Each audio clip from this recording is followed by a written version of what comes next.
લુણાવાડામાં વ્યાજખોરનો આતંક સામે આવ્યો છે। રૂપિયા 12 લાખની સામે 34 લાખની કડક ઉઘરાણી કર્યાનો આરોપ છે। માં મહાકાલી ફાઇનાન્સના સંચાલકોએ ત્રાસ આપ્યાનો આરોપ છે। 34.58 લાખ પડાવ્યા છતાં ઉઘરાણી ચાલુ હોવાનો આક્ષેપ લગાવાયો છે। ખોટા દસ્તાવેજ કરાવી મિલકત પચાવી લીધાનો પણ આરોપ છે। વ્યાજખોરે કોરા ચેક અને નોટરીનો દુરુપયોગ કરી આપી હતી ધમકી। બે વ્યાજખોરો સામે પોલીસે ફરિયાદના આધારે તપાસ શરૂ કરી છે।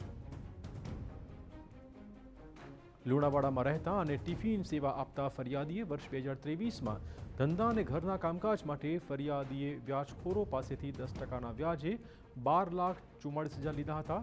જોકે અત્યાર સુધી વ્યાજ અને મૂડી પેટે 34,58,000થી વધુ રકમ ચૂકવી દીધી હોવા છતાં વ્યાજખોરે કડક ઉઘરાણી યથાવત રાખી હોવાનો આરોપ છે। વ્યાજખોરોએ હજુ પણ 40 લાખ રૂપિયાની માંગ કરીને ફરિયાદીની દુકાન પચાવી પાડી હોવાનો પણ આરોપ છે। જોકે સમગ્ર મામલે પોલીસે 2 શખ્સો વિરુદ્ધ ફરિયાદ નોંધીને આ કેસમાં તપાસ શરૂ કરાઈ છે।